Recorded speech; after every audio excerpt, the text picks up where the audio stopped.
Gente, as leituras de hoje são muito ricas, eu vou tentar ser breve, tá? Vou fazer um esforço.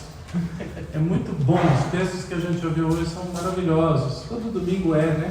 Mas tem dia que dá um clique assim na gente, muito bacana. Eu queria começar com uma cena que eu vi, uma cena não, uma postagem que eu vi de um cara que não me parece que é religioso, assim, não, mas ele teceu uma crítica às igrejas evangélicas. Eu acho que ele generalizou um pouco, porque nem todas as igrejas evangélicas são assim, mas a crítica veio da participação dele numa missa.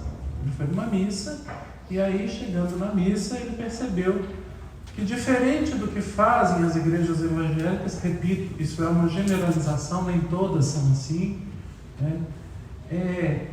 Aonde as pessoas são forçadas a dar dinheiro, a entregar o dízimo, né? Na Igreja Católica as pessoas passam simplesmente com um cestinho, quem tem dinheiro dá, quem não quer dar não dá, é uma coisa muito livre, e aquilo chamou a atenção dele, ele comentou isso. Bom, é interessante, pensei comigo, para além da crítica dele, que eu acho que tem essa certa improcedência, porque eu acho uma injustiça com as igrejas evangélicas, porque nem todas são desse jeito, há casos assim, a gente sabe, mas é interessante como é que o gesto de passar a cestinha, tão banal, tão idiota, né? Um gesto bobo de passar a cestinha assim, chamou a atenção dele. E a missa é feita de gestos assim, gestos simples, que às vezes a gente pensa, que bobagem, o que eu estou fazendo aqui, assistindo essa coisa sem sentido, mas o olhar dele foi um olhar, né, que conseguiu achar alguma coisa no gesto que parece banal, né? Mas a missa é feita de gestos assim, muito da nossa vida. A missa, ela nasceu dentro de uma casa, com gestos familiares, com gestos domésticos, uma refeição. A liturgia da ceia pascal judaica é uma liturgia familiar, não era uma liturgia do templo, rebuscada, etc. E a igreja viveu assim por 3 séculos, até chegar ao século IV, aonde então o cristianismo vai se tornar no final do século IV, com Teodósio, a religião oficial do Império. Aí a gente assimila toda a liturgia da corte. Mas antes, essa experiência doméstica estava ali. E hoje a gente vê uma cena doméstica. Uma cena que mostra os pequenos gestos, talvez, de uma celebração, em que uma discípula está sentada diante do seu mestre. E a cena, por isso, já começa inusitada, porque o lugar das mulheres era na cozinha, preparando as coisas para que os homens conversassem à vontade sobre a lei de Deus na sala. A gente vê na primeira leitura que os 3 homens mensageiros de Deus, que a Bíblia entende como sendo a Bíblia, a igreja entende como sendo a visita de Deus mesmo, e Sara está lá dentro da tenda, preparando as coisas, E no Evangelho a gente vê uma outra cena, 2 mulheres, na casa que tem 2 mulheres e um homem, que se chama Lázaro, amigo de Jesus. Não aparece o Lázaro aqui. Interessante. E não aparecendo aqui, sobram então essas 2 mulheres que recebem Jesus. O texto começa dizendo que uma certa mulher chamada Marta recebe Jesus em sua casa. Parece alguém distante, ocasional, mas a gente sabe que essa certa mulher chamada Marta é amiga de Jesus. Que Maria é amiga de Jesus. São da relação íntima dele, lendo os 4 evangelhos, a gente vai entender isso, que elas são amigas, E, além de amigas, ali, elas então são para nós modelo de discípulas. Também outro atrevimento, colocar uma mulher como modelo de discipulado para os cristãos, Porque naquela cultura antiga, a gente imagina, se hoje o patriarcado ainda relega a mulher ao segundo plano, ainda estamos nessa situação, lá naquele tempo era muito pior, era 2000 anos atrás, pensemos, Então, Dizia-se, inclusive, que era uma perda de tempo ensinar a Torá para as mulheres. A Torá são os 5 primeiros livros da Bíblia. Então a mulher não podia ser discípula, e nisso aqui a gente sabe que Jesus inova, né? Jesus rompe com essa péssima tradição e acrescenta ao seu grupo mulheres como seguidoras e discípulas de calibre. As mulheres, elas não arredam o pé, mesmo na hora da cruz. Quando os homens todos fogem, elas estão lá firmes com Jesus. Então é interessante. E elas ainda sustentavam o grupo, né, com suas economias, com seus dinheiros. Algumas eram viúvas, né, tinham posses e sustentavam o grupo. A gente sabe disso também, que está nos evangelhos. E logo na comunidade cristã, nos primeiros momentos dessa comunidade, as mulheres vão ter, então, um papel muito importante no nascimento dessa comunidade. Lucas está retratando um pouco disso, né? E aqui na comunidade, né, nessa cena, a gente vê um traço um pouco assim dessa comunidade doméstica, na casa, reunidos para escutar a palavra, e a discípula está ali, escutando Jesus, enquanto a outra trabalha. Bom, aqui nós temos uma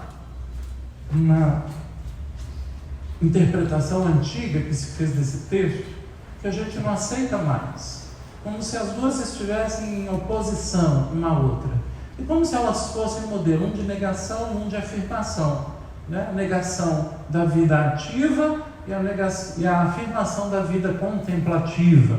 Essa interpretação está toda errada, porque contemplação é uma coisa de grego, não é uma coisa de hebreu, de semita. O semita, ele substitui a contemplação, que corresponde à contemplação para eles, mais ou menos, né?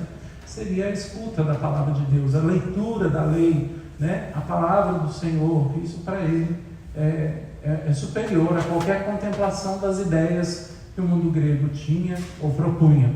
Então, o que nós temos? Nós temos ali uma cena bastante interessante, né? E essas mulheres, como eu disse, não estão opostas uma à outra, mas elas se completam. Elas são 2 polos da vida cristã que se atraem mutuamente, esses 2 polos.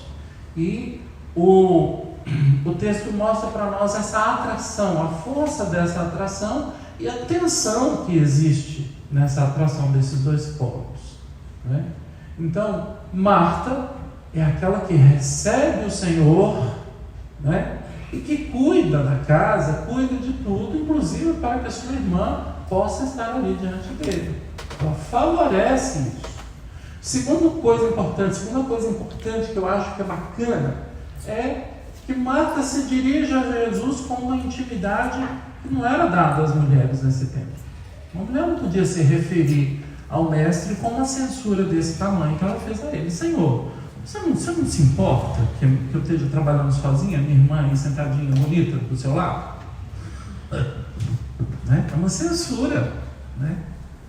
Então, a liberdade dela com Jesus é muito grande, muito bonita. É uma mulher adulta. Ela tem estatura, né? Ela não é uma mulher reprimida, que está, né, digamos assim, relegada às suas funções. Ela entra e sai da sala, né? Ela diz, ela tem voz, ela não é calada. Muito interessante essa mulher. Ela não é uma mulher que foi silenciada, né? E aí Jesus diz para ela uma coisa muito bacana. Ele diz assim: Marta, Marta, você está agitada por muitas coisas, né? Muitas coisas. Porém, uma coisa só é necessária. E Maria escolheu a melhor parte, e essa parte não lhe será tirada, né? Parece aqui um tom de reprovação, mas não é. Aqui a gente precisa colocar as duas juntas como 2 polos atrativos, né? E Jesus está dizendo para ela: isso aqui é para você também. Não deixe as funções te engolirem. Não deixe o seu trabalho, o seu lugar fazer de você menor. Não deixa, né, as suas tarefas, né, definir quem você é, né? Marta escolheu a melhor parte. Vem para cá também. Então, nessa tensão, a gente observa um movimento de uma para outra, muito bonito esse movimento, em que a mulher, né, nesse caminho que Jesus faz, é chamada para algo mais do que esse mundo propõe. E esse algo mais que Jesus tem para as mulheres, ele tem para os homens e para todas as pessoas. Jesus, ele não discrimina, ele coloca junto, ele estabelece, né, as suas discípulas como seguidoras, e de verdade, não é uma fantasia. As atitudes de Jesus são muito bonitas e ele observa as mulheres. Jesus aprende com elas. É esquisito falar isso, né? Que Jesus aprende com elas, mas é interessante pensar, né, que o lava-pés de Jesus acontece depois que uma mulher, dependendo da narrativa, é a própria Maria, lava os pés de Jesus com perfume. É interessante pensar. É só depois disso que Jesus vai lavar os pés. Quantas vezes Jesus deve ter visto a sua mãe ou a sua avó, Santana, fazer o bolo para nos contar depois a parábola do fermento na massa? Jesus, então, ele contempla essa experiência do seu entorno, né, em que as mulheres são muito caras, muito importantes, de verdade, né? E pensando na ceia, na liturgia doméstica do tempo de Jesus, né, e pensando nessa Marta que está lá servindo tudo, é bom lembrar que na última ceia, enquanto os discípulos, os homens, discutiam entre si as relações de poder, quem era o mais importante, quem era o melhor, o maior, etc., Jesus falou: vocês não estão entendendo nada. Eu estou entre vocês como aquele que serve. Eu estou entre vocês como aquele que serve. É a Marta falando aí. A Marta que está lá no serviço da casa. Então a mesa onde Jesus institui a Eucaristia, na casa, naquele contexto, é a mesa do serviço. Jesus como aquele que nos serve, nos dá a sua própria vida, nos entrega o pão para que comamos, né? Nos entrega o vinho para que bebamos. Ele é o servidor dessa mesa. Então, a gente tem aqui uma perspectiva muito bonita. E essa perspectiva, evidentemente, é colocada para nós a partir de um eixo muito importante, a palavra de Deus. A escuta da palavra de Deus é que pode formar em Marta e Maria, que somos todos nós aqui hoje, nós somos Marta e Maria, né? É essa palavra que a gente escuta dele que pode fazer a gente se converter, mudar o nosso jeito, a nossa mentalidade mundana. Nós ainda pensamos como o mundo, né? Porque ainda discriminamos as mulheres, né?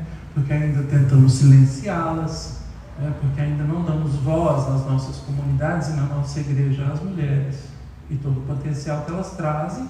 Mas Jesus não é assim. Jesus mostra uma outra coisa. Então, ouvir a palavra de Jesus é um apelo à nossa conversão, à nossa mudança mundana, a nossa mudança de mentalidade mundana, né? Mentalidade desse mundo. E aqui o receber das duas ensina para a gente até que ponto a gente precisa receber Jesus. Marta o recebe na sua casa, prepara tudo para ele, e Maria recebe na escuta. As duas recepções são importantes, né? E é o que nós fazemos um pouco aqui. A gente vem, a gente toma parte nessa casa, nessa liturgia, nessa celebração, né?